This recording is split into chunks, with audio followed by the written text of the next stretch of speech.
Saya Kamila Ramadhani dari jurusan Seni Rupa Murni Universitas Brawijaya dengan NIM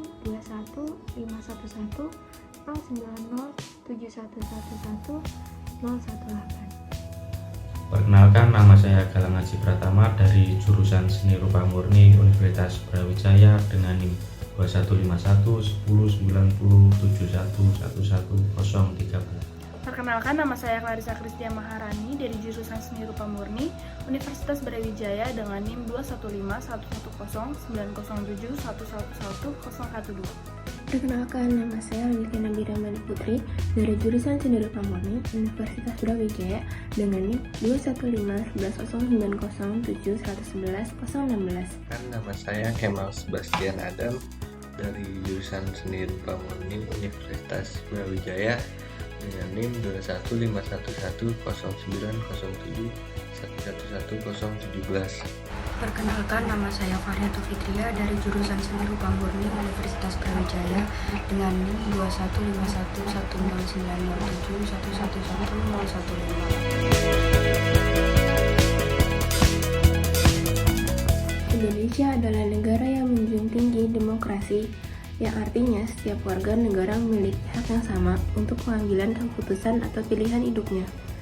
Salah satunya adalah hak asasi manusia. Hak asasi manusia meliputi hak untuk hidup, hak untuk merdeka, hak untuk memiliki, dan hak untuk berpendapat. Namun, masih banyak sekali di Indonesia yang masih melanggar HAM. Salah satunya adalah kekerasan seksual. Hukum internasional mengkategorikan kekerasan seksual sebagai kasus pelanggaran HAM berat karena korban kejahatan ini dirusak harkat kemanusiaan.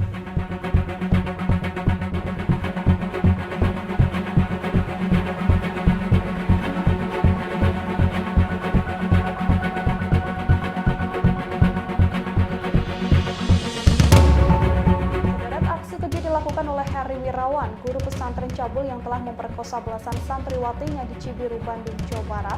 Dari keterangan santriwati, korban yang diperkosa pelaku ditarik paksa ketika mereka sedang beristirahat. Para santriwati ini tidur di satu ruangan besar dan pelaku bebas memilih atau memaksa siapapun untuk melayani nafsu bejat.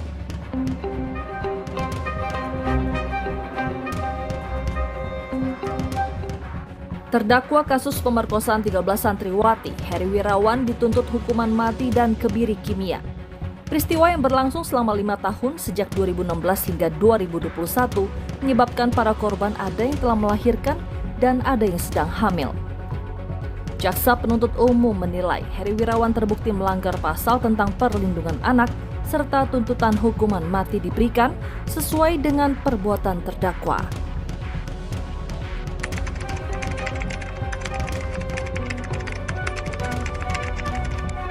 Heri Wirawan merusak masa depan belasan santriwati. Para korban dengan rentang usia 13 hingga 18 tahun seharusnya mendapat ilmu agama, namun malah menjadi korban pemerkosaan oleh guru agama mereka sendiri. Heri Wirawan juga memperkosa korban di rumah tahfiz madani, apartemen hingga hotel, dengan modus berpura-pura memanggil santriwati ke kamar dan minta untuk dipijat atau mengobrol, kemudian memerkosa korban. Heri Wirawan juga menjadikan bayi dari korban sebagai alat minta sumbangan. Total ada 9 bayi yang lahir dari 9 santriwati korban pemerkosaan Heri Wirawan.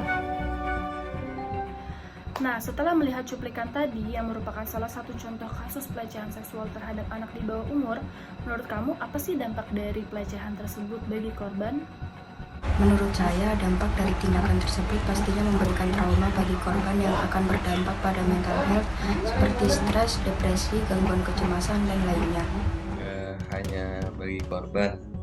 Menurut saya dampak ini berpengaruh bagi masyarakat.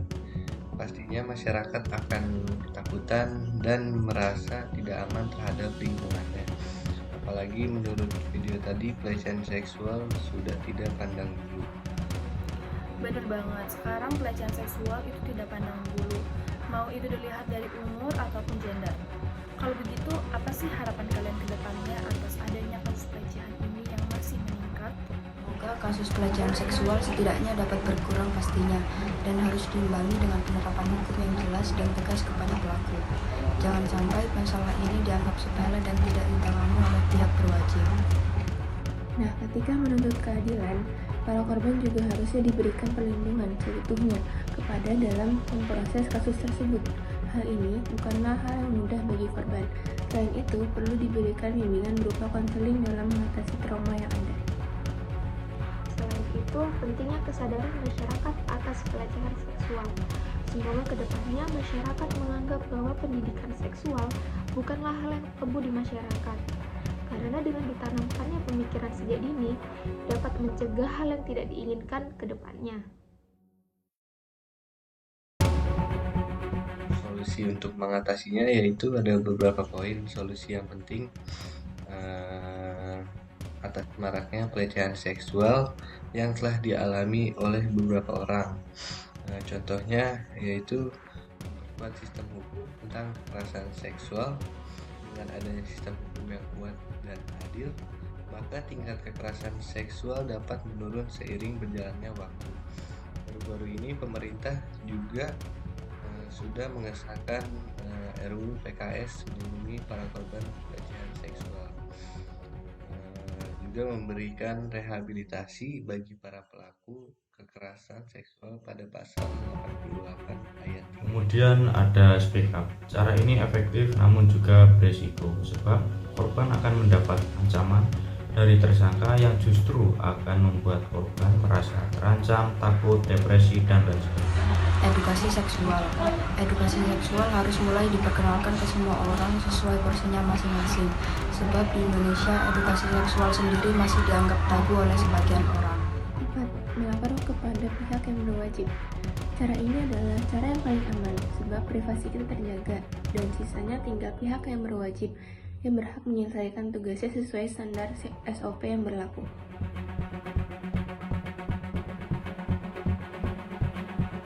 Kesimpulan yang dapat diambil yaitu kasus kekerasan seksual saat ini masih banyak terjadi dan menjadi sebuah problematika dalam masyarakat yang sangat serius.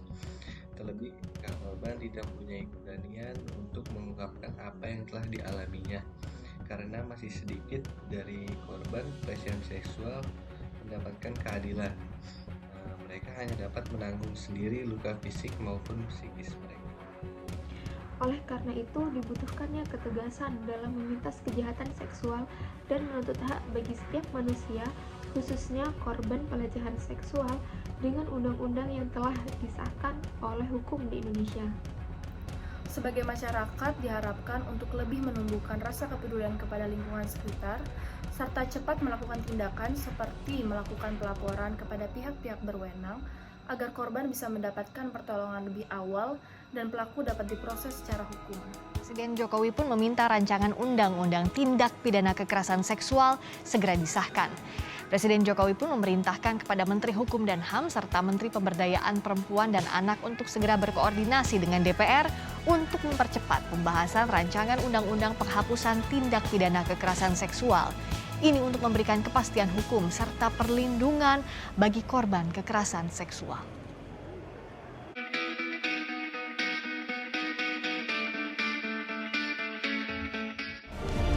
Kami sampaikan kepada Saudara Willy Aditya yang telah menyampaikan laporan hasil pembahasan RUU tersebut. Selanjutnya kami menanyakan kepada setiap fraksi, apakah undang-undang tentang tindak pidana kekerasan seksual dapat disetujui untuk disahkan menjadi undang-undang? Terima kasih.